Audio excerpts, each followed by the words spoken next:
Welcome back to the Style and Strategy podcast. Today, I'm going to start a conversation on a topic that's foundational for anyone really looking to stand out in their career or business. And that is all about how to create a visual signature for your personal brand. So, this is so much more than fashion. So, I want you to tune in. Get your notes out, or if you're out on a walk and you got your earpods on, just listen in and really take note of some of these key elements I'm going to cover off on today, because it's really around focusing on your visual presence and aligning that with your expertise and making sure you're leaving a lasting impression every single time that you show up. I'm Sonia, a personal brand and style coach. My journey began in the corporate world and through lived experiences has led me where I am today. I've walked in those uncomfortable shoes, faced the same challenges and questioned my path to professional success while simultaneously navigating my personal style journey and the challenges that each decade brings.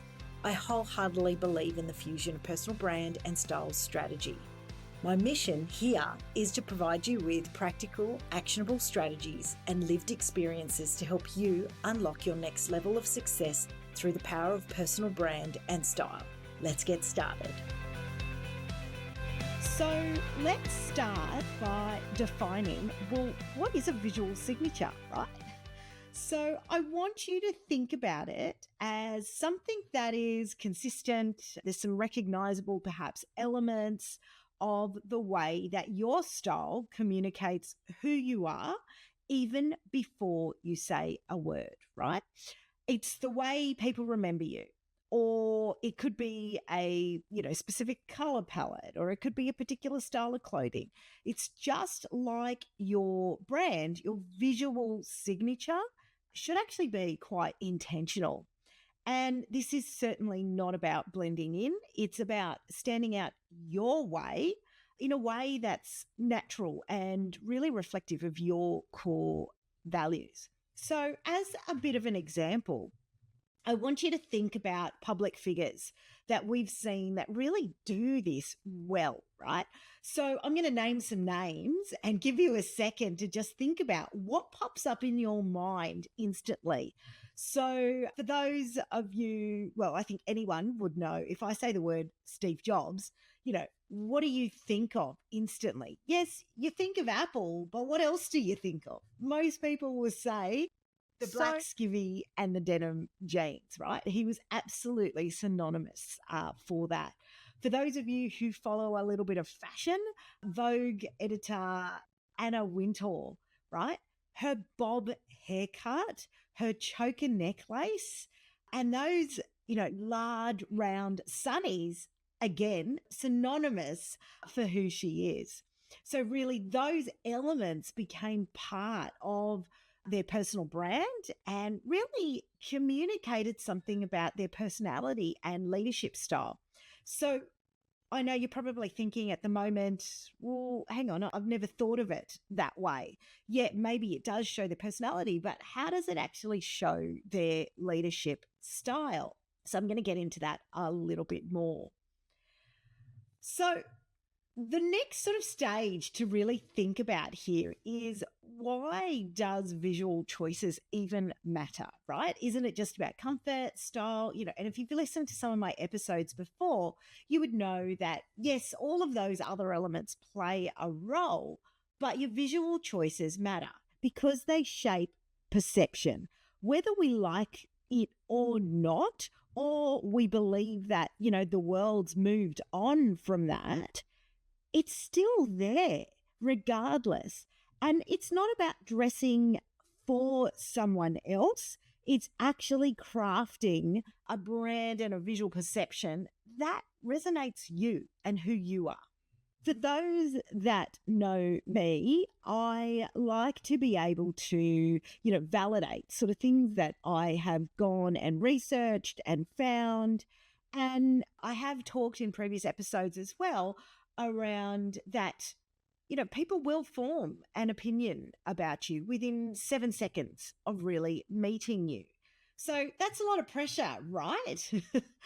But here's the thing, our brains are wired to make those snap judgment based on those visual cues. It doesn't mean that they're going to be there forever, but it might be what you're wearing, it might be the way you're standing, all of those things could potentially impact. And so, if you're wanting to be seen as an expert and as a leader in your field or industry, your visual signature, you've got a real opportunity to communicate that authority and that credibility that you already have and really exemplify it. So, for example, think about, darker or richer colors and how they potentially play a role. So, they say that, darker colors like navy or forest green or things like that can evoke trust and stability, while pops of color like red or mustard yellow can signal a creative energy. But here's when it gets really interesting. It's not just about what they see, it's also around how you feel in those clothes, which takes me back to why I say it's not about dressing for someone else, right? Because how you feel in those clothes can play a massive role on how confident you actually then appear. And so when your visual signature is really in alignment on how you want to be perceived, then not only will you feel more confident, but guess what? Others in that room can actually pick up on that energy. And in the end, it's about that energetic sort of frequency that you're portraying. So it's about, connecting all those dots so that you can get on with doing what you do best and demonstrate that and really reinforce who you are. So let's now take it a step even further. How do you actually build a visual signature that aligns with your personal brand? So the key is really to start with those core brand values.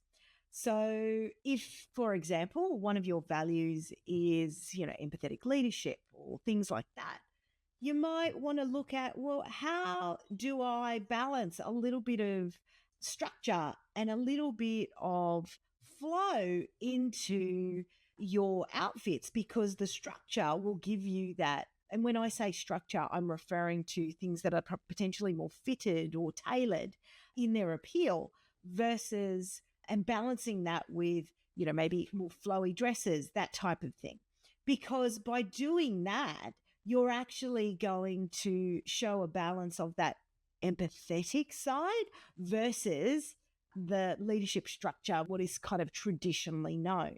And it doesn't have to be those tailored pieces traditionally, like a pair of a blazer or something like that. It could be other items that exist that could actually bring through that message as well. Another example of this is if you are more creative, you might want to show that. So, it could be creative, it could be innovative, but you might want to show that with a bit of a twist, right?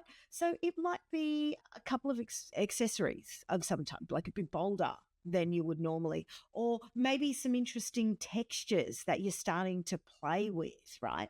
Because that then starts to differentiate. So, it doesn't always mean wearing the same thing over and over again, which is also kind of like, in that Steve Jobs scenario. It's not like a style uniform, but there's elements of that, right? Because I know that many of you can get very bored if you don't have that variety in your wardrobe. But what you really want to do is make sure whatever you pick as that visual signature cue is really clear and memorable, because you might be surprised how quickly someone starts to associate those visual cues with you. And I'd love for you to think about, other individuals that might be in your circle or your broader, workplace or anything like that, and think, is anyone utilizing this? Am I seeing a visual cue somewhere that maybe I haven't noticed before? So sometimes where you can get tripped up on this is that you think that a visual cue or a visual signature means following a particular trend, always looking on trend, that type of thing. But it's not that, right? Because we all know that trends will come and go, and trends are actually quite circular. Usually it's over that 20-year period, right? And we'll see those come and go. But I'm all about building a personal brand that is built to last, right? So that's why your visual signature needs to be really fundamentally based in who you are and not what's currently necessarily on the runway. Yes, you can incorporate some of those pieces, but fundamentally we need to get clear on the personal brand element, who you are, who you want to show up as, what is important to you. And that's why a lot of the work that I do starts in that space. Many people think that I'll go straight to the wardrobe or I'll go straight to style boards and things like that. And it's absolutely not. You know, those first sessions are absolutely getting to understand you, because it doesn't matter what I could put on you. If I don't understand, and if you don't understand very clearly of where you want to take things, then I could put anything on you. And if I go back to those previous steps I talked to, that spark, that connection between who you are and that visual representation won't bring out that confidence and energy that we're looking for. So here are now probably a few steps that you can think about around this. So one is identify your core brand values. What are your top three? You know, it might be leadership, innovation, approachability, creativity. What are those and how could they translate to your wardrobe? You know, does leadership to you look like crisp, clean lines, a power color? Or does approachability mean softer fabrics, earthy tones? Think about that. 2, do a bit of an audit of your current wardrobe. What are you wearing consistently? Are there unintentional visual signatures that you're already creating, good or bad? Are there pieces that don't actually align where you want your brand to go? And you should be letting go of those. Then I want you to really think about curating some signature elements, you know, and that for the objective and the purpose of creating recognition and reliability and trust and all of those. Then move on to testing and refining, because when you start wearing those chosen elements, you'll start to notice how you feel, how others respond, and whether that visual signature is becoming a living part of your brand. So, after listening to the steps you've heard of and thinking about a couple of those examples that I have talked about, you can start to really see that your visual signature is a powerful tool in your personal brand toolkit. So when it's done right, your audience, your colleagues, your clients will start to recognize, even subconsciously, your expertise before you even say a word. So I want you to let me know, what is your visual signature going to be? I'd love to hear your thoughts about one element that you think you will move forward to do differently. And you can always DM me or tag me on that. And if you're ready to take something like this even deeper, feel free to book a complimentary brand and style audit with me so we can start to set that strategy up and identify where some of those gaps might be. And you can find more details on that in the show notes, because it's all about, when you're building that personal brand, starting to be a little bit more strategic in the way that you think about. So when it comes to building your personal brand, it's actually starting to think a little bit more strategically around, how do you build this differently? And that's where I can come in. I hope you've taken away some interesting insights from this episode, and let me know. Thank you so much for being part of this inspiring episode. If you found value in today's discussion, please don't keep it a secret. Share it with a friend on social media, tag me at Your Style Collective, and leave a review. Your support means the world. Join me again next week for another empowering episode of Style and Strategy, the Leadership Series.